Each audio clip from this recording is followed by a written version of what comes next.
Election commission వాళ్ళు చూసింది నేను ఏం చేశాను. 48 గంటలు ఈయన ప్రచారం. కేసీఆర్ గారు ఉన్న మాట్లాడుతున్నావు, ముఖ్యమంత్రి గారు ప్రధానమంత్రి గారు అంతకంటే భయంకరంగా మాట్లాడుతున్నారు. వాళ్ళని బ్యాన్ చేయం. రెండోది, నిన్న మా విద్యార్థి నాయకుడు ఉస్మానియా యూనివర్సిటీ స్టూడెంట్ మాకు ఈ సోషల్ మీడియా కన్వీనర్ క్రిషాంక్ని ఎంత బలవంతంగా అరెస్ట్ చేసినండి. అతను యాదాద్రికి వస్తుంటే అంటే మీరు సోషల్ మీడియా వాడతలేరా? నేనేమన్నా ఉస్మానియా యూనివర్సిటీలో మరి మీరు చేసిరా లేదా చెప్పండి. ఆ వార్డెన్కు నోటీస్ ఇచ్చిరా లేదా చెప్పండి. నీళ్లు లేవు, కరెంట్ లేదు, ఖాళీ చేసిపోవాలన్నారా లేదా చెప్పండి. అతన్ని బలవంతంగా అరెస్ట్ చేసి ఉన్నలేని పోలీస్ స్టేషన్లన్నీ తిప్పి జైలు పంపించి, అంటే మీరు దుర్మార్గాలు చేయమన్నా. మన సోషల్ మీడియా మీరు చూడండి, మా మీద పోస్టులు ఎట్లా పెడుతున్నాం, కేసీఆర్ గారి మీద, కేటీఆర్ గారి మీద, మా అందరి మీద ఎట్లా పెడుతున్నారో చూడండి. కనీసం మమ్మల్ని అడిగేది లేదు. మేము బీజేపీలో పోతున్నామని, కాంగ్రెస్లో పోతున్నామని మధ్యలో మీరు చూసారు కదా.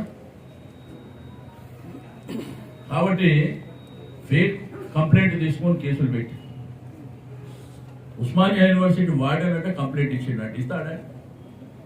ఇస్తాడా? ఒక దళిత బిడ్డ ఎవరు వార్డెన్ కూడా, కిషన్కే కాదు వార్డెన్ కూడా.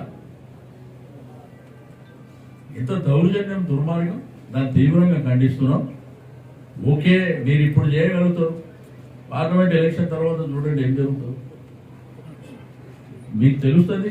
చూస్తారు కదా ఏం జరగబోతుందో, చూద్దాం. కాబట్టి మీ అందరికీ నేను మరొకసారి మీడియా మిత్రులకు, ప్రింట్ మీడియా, ఎలక్ట్రానిక్ అందరికీ కూడా సాయన్న గారికి మీకు మా అందరికంటే ఎక్కువ అనుబంధం ఉంది. ఈ బిడ్డను గెలిపించుకునే బాధ్యత కూడా మీ మీద కూడా ఉంది. మీరందరూ కూడా గెలిపించవలసినటువంటి అవసరం ఉంది. లక్ష్మారెడ్డి గారికి అయితే బోనస్ ఇస్తారు, మల్కాజిగిరి నుంచి 100% బోనస్ వస్తుంది. ఆ 6 కాన్స్టిట్యూన్సీలు బ్రహ్మాండంగా వస్తాయి. ఇది బోనస్ కింద ఉంటుందని చెప్పి తెలుసు. మన టిఆర్ఎస్ పార్టీ అనేది ఇది కార్యకర్తల్ని తెలంగాణ ఉద్యమ నేపథ్యం నుంచి పుట్టించింది. ఆ రోజు కేసీఆర్ గారు ఉన్నప్పుడు తెలంగాణ మూవ్మెంట్ స్టార్ట్ అయింది. ఇది ఎంతమందితో, ఇది ఒక పెద్ద కంపెనీ లాంటిది. వాళ్ళు ఎవరైతే పోతారో వాళ్ళ ఇంటి పక్కకినే తయారు చేస్తాం కదా, దూరం కూడా అవసరం లేదు. ఇప్పుడు నీ ఇంటి పక్కోడు ఎందుకు తయారు చేయలేకపోయినావు? నువ్వు ఉన్నవాళ్ళు తయారు చేయలేకపోయినావు. బట్ డబ్బులు పెట్టుకొని ఎవరిని పడితే వాళ్ళని కొనడం మూలాన కూడా వాళ్ళకి మైనస్ తప్ప ప్లస్ అయితే కాదు, గుర్తుపెట్టుకోండి. బట్ ఒకటి మాత్రం గుర్తుపెట్టుకోండి, పార్టీలకి వెళ్ళిపోయిన వాళ్ళని మాత్రం ఎట్టి పరిస్థితులు మేము చేర్చుకుంటాం.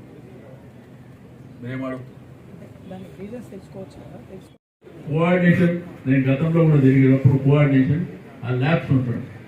వాళ్ళు బ్రహ్మాండంగా అందరితో కన్వీనియన్స్ చేసి అందరితో